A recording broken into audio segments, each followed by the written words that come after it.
Humankind is lucky that we have Jesuit higher education. What the world needs most now is exactly what we do. Ultimately, our whole purpose is to educate students in such a way that they become agents of love and justice in the world. The idea is God made a good but imperfect world, and then he trusted his creatures to do their part to make their part of the world a better place.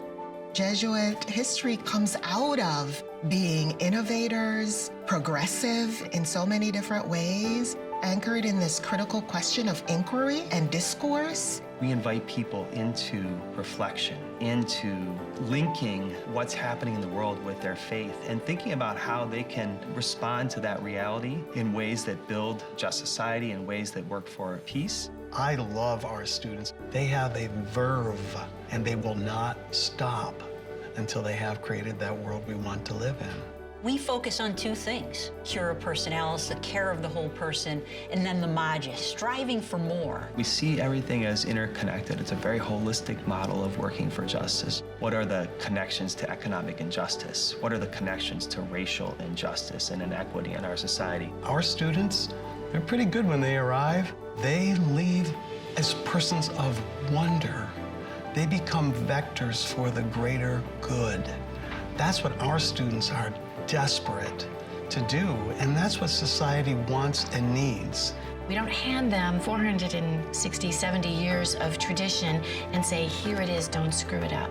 We try to share this in a way that it is owned and embraced and adaptable and made new by everybody in the institution who receives it. The thing that is striking me again and again is how happy, especially the lay faculty and staff are at these schools to see this distinctive emphasis that you find in Jesuit education really coming to the fore. To cultivate a deep, meaningful alumni connection also means that we're doing really good work with the students we currently have on our campus, and really paying attention to, there are our next generation, and are we providing them with deep, meaningful, engaged learning? We have an extraordinary network, unlike any other, including the Ivy League. We have not only the 27 institutions in the United States, but 189 institutions of higher learning around the world. You don't feel like a single institution. You really feel like you're a part of something much, much bigger. There are not many groups of institutions that are as large as us. When I'm listening to other smaller groups of religious organizations, they kind of quietly say, you know, I wish we were kind of like AJCU, because our 27 institutions are really very, very strong, and it's a great opportunity for sharing. As a scientist myself, I've always seen collaboration as sort of a natural inclination in order to move the sciences forward.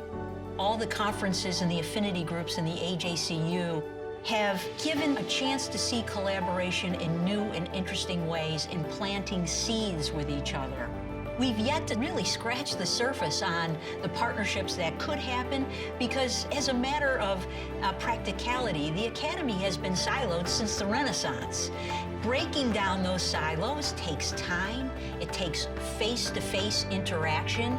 How often do you get to spend quality, deep thinking time with professionals from so many disciplines and really focusing on how do we continue to bring our talents to bear on our work? If we're going to be a Jesuit school, how can we more effectively do it? What 2 or 3 priorities of all the things we could do should we focus on? AJCU becomes this convener of national conversations around the future and sustainability of Jesuit higher education. There's such potential for the impact of how these institutions here in the U.S. can be much more deeply connected worldwide, and AJCU will be the one that makes that happen.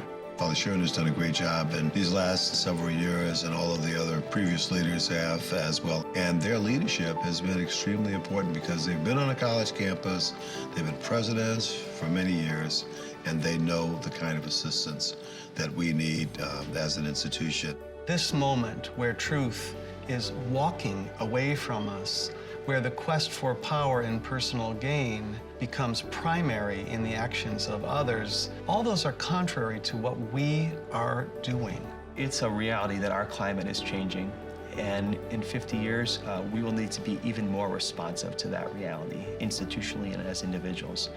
Jesuit higher education is going to be seeking to be engaged on the frontiers of our world, where we find the greatest need, where we find people who are most vulnerable. AJCU is going to be able to lead Jesuit colleges and universities into the complexity of those issues by being a link nationally, connecting Jesuit institutions with a broader national network, as well as a global network.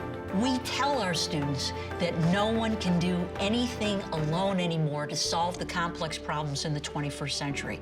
And to that end, all points of contact with our colleagues around the world will help us serve the next generation or generations.